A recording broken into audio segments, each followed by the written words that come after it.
നമസ്കാരം. എല്ലാവർക്കും എൻ്റെയും റെഡ് റോസസിൻ്റെയും എൻ്റെ കുടുംബാംഗങ്ങളുടെയും വക ഹാപ്പി ഓണം. ഇന്ന് നല്ല റെയിനി ഡേ ആണ്. ചിങ്ങമാസമായപ്പോൾ മഴയാണെന്നാണ് തോന്നുന്നത്. ഓണത്തിന് മഴ ഉണ്ടാവാഞ്ഞാൽ മതി. കുറച്ച് ദിവസമായി ഞാൻ വിചാരിക്കുന്നു ഓണത്തിന് മുമ്പ് തന്നെ നമ്മളുടെ റെസിപ്പീസൊക്കെ അപ്ലോഡ് ചെയ്യണമെന്ന്. എന്നാലല്ലേ നിങ്ങൾക്ക് അതെന്തെങ്കിലും കണ്ടിട്ട് ഉണ്ടാക്കാൻ പറ്റുള്ളൂ. പുളിഞ്ചി ഞാൻ അപ്ലോഡ് ചെയ്തു. ഇനി നമുക്കൊരു അച്ചാറായാലോ? ഇലയുടെ വക്കത്ത് തൊട്ടുകൂട്ടാൻ അച്ചാറില്ലാതെ എന്തോണമല്ലേ. അപ്പോൾ നമുക്ക് ഒരു പാവയ്ക്ക അച്ചാർ ഉണ്ടാക്കാം.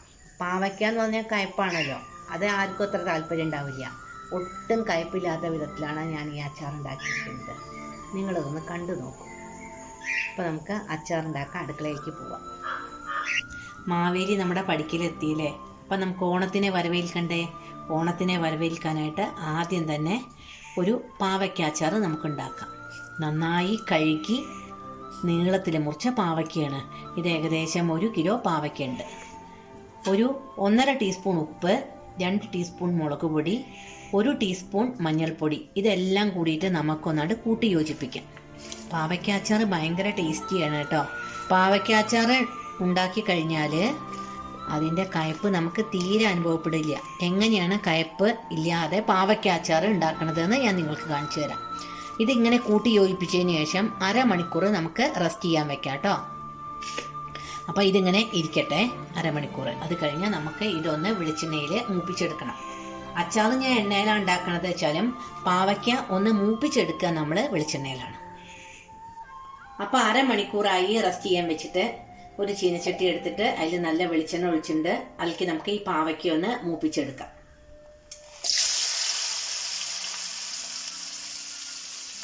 ഫ്ലെയിം കുറയ്ക്കാം. എന്നിട്ട് ഇതൊന്ന് നമുക്ക് മൂപ്പിച്ചെടുക്കാം കേട്ടോ. ബാക്കി ഇൻഗ്രീഡിയൻസ് ഒക്കെ എന്താ വേണ്ടതെന്ന് ഞാൻ ഇത് മൂപ്പിച്ചെടുത്തതിന് ശേഷം നിങ്ങൾക്ക് പറഞ്ഞു തരാം. വളരെ സിമ്പിളാണ് കേട്ടോ അച്ചാർ. കയ്പ്പയ്ക്ക വെളിച്ചെണ്ണയിൽ ഇത്ര വാട്ടിയെടുത്തതിന് ശേഷം അത് നമുക്ക് ഈ ഒരു പാത്രത്തിലേക്ക് മാറ്റാം. ഇനി അച്ചാർ ഉണ്ടാക്കേണ്ടത് നല്ലെണ്ണയിലാണ്. ഇതിലേക്ക് എണ്ണ ഒഴിച്ചു. എണ്ണ നല്ലോണം ഒന്ന് ചൂടാവട്ടെ. ചൂടായാലും നമുക്ക് അതിൽ കടുകും ഉലുവി പൊട്ടിക്കണം. അപ്പോൾ എണ്ണ മൂത്തു. അതിലേക്ക് ആദ്യം ഉലുവ ഇട്ട് കൊടുക്കാം. കുറച്ച് കടുക് കൂടി ഇട്ട് കൊടുക്കാം. മുളക്, കറിവേപ്പില. നന്നായിട്ട് മൂത്തതിന് ശേഷം കടുകും ഉലുവയൊക്കെ പൊട്ടി ഇത് നന്നായിട്ടൊന്ന് മൂക്കട്ടെ. എന്നിട്ട് ബാക്കിയുള്ള ഇൻഗ്രീഡിയൻസ് ഒക്കെ ഇട്ട് കൊടുക്കാം. ഞാൻ പാവയ്ക്ക വഴറ്റിയ അതേ ചീനച്ചട്ടിയിൽ തന്നെയാണ് അച്ചാർ ഉണ്ടാക്കുന്നത്. അതാണ് അങ്ങനെ മഞ്ഞ നിറം. ഇത് നന്നായിട്ട് മൂത്താലേ ടേസ്റ്റി ഉള്ളൂ. ഇത് നന്നായിട്ട് പൊട്ടി ഇതിലേക്ക് നമുക്ക് ഇഞ്ചി വെളുത്തുള്ളി ഇട്ട് കൊടുക്കാം. ഇതൊരു പകുതി മൂപ്പായാൽ നമുക്ക് പച്ചമുളക് ഇട്ട് കൊടുക്കാം കേട്ടോ.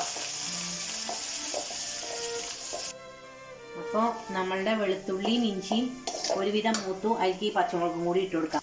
പച്ചമുളക് മൂക്കുമ്പോഴേക്കും വെളുത്തുള്ളിയുടെയും ഇഞ്ചിയുടെയും മൂപ്പ് ഒക്കെ റെഡിയാവും.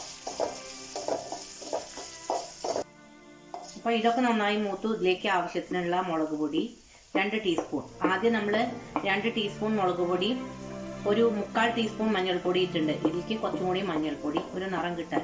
കാശ്മീരി ചില്ലി പൗഡർ വേണമെങ്കിൽ ചേർത്തോളൂ കേട്ടോ, പക്ഷെ ഞാൻ ചേർക്കണില്ല. ഉപ്പ് ഓരോരുത്തരുടെ ആവശ്യത്തിന്. അച്ചാറിൽ അത്യാവശ്യം ഉപ്പ് വേണമല്ലോ. ഞാൻ 2 ടീസ്പൂൺ ഉപ്പ് എടുത്തിട്ടുണ്ട്. എല്ലാം കൂടിയിട്ട് ഒന്ന് മിക്സ് ചെയ്തതിന് ശേഷം ഒന്ന് ചൂടാവണം ചെറുതായിട്ട്. ഇതിലേക്ക് ഈ പാവയ്ക്ക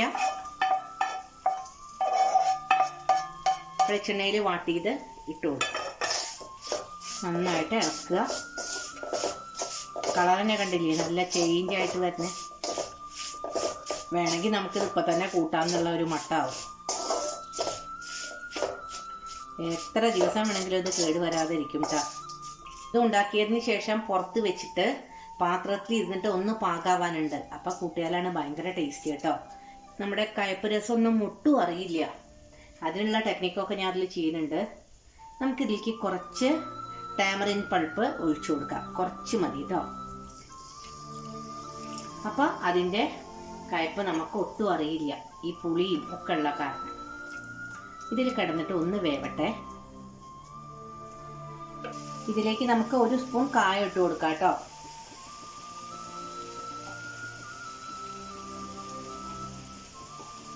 ഒന്ന് ഇളക്കി കൊടുക്കാം. പല വെജിറ്റബിൾസും വേണമെങ്കിൽ ഇതിലിടാം കേട്ടോ. ക്യാരറ്റ് ഇടാം, ബീട്രൂട്ട് ഇടാം, അപ്പോൾ വേറൊരു ടേസ്റ്റാണ്. ഇതിലേക്ക് നമുക്ക് 1 ടേബിൾ സ്പൂൺ ഷുഗർ ഇട്ട് കൊടുക്കാം. അപ്പോഴേ നമുക്കതിൻ്റെ ഉപ്പ്, കയ്പ്പ്, പുളി ഒക്കെ ഒന്ന് ബാലൻസ് ആവുള്ളൂ കേട്ടോ.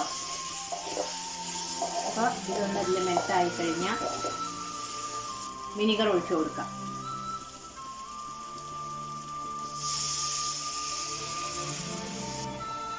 ഒന്നതിൽ ബോയിലാവട്ടെ. പിന്നെ അച്ചാർ ഇന്ന് നല്ല കട്ടയായിക്കോളും.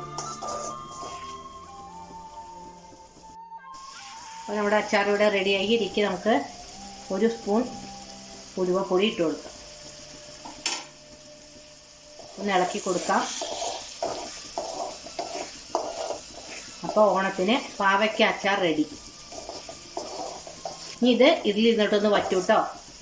ഞാൻ ഓഫ് ചെയ്യാണ്. നമുക്കതൊരു പാത്രത്തിലോട്ട് മാറ്റാം. അപ്പം നമ്മളുടെ അച്ചാർ ഒരു ബൗളിലേക്ക് മാറ്റി.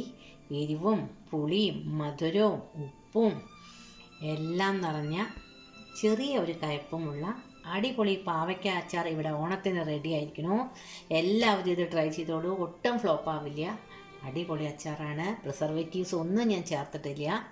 ഇനി നമുക്ക് പുതിയ ഒരു വെറൈറ്റി വീഡിയോ ആയിട്ട് അടുത്ത് തന്നെ കാണാം. Till then bye. ഈ വീഡിയോ നിങ്ങൾക്ക് ഇഷ്ടപ്പെടുകയാണെങ്കിൽ നിങ്ങൾ ലൈക്ക് ചെയ്യൂ, ഷെയർ ചെയ്യൂ. ആദ്യമായിട്ട് എൻ്റെ ചാനൽ കാണുന്നവരാണെങ്കിൽ ഒന്ന് സബ്സ്ക്രൈബ് ചെയ്തിട്ട് അടുത്തുള്ള ബെല്ലൈക്കൺ കൂടി അമർത്തിക്കോളൂ.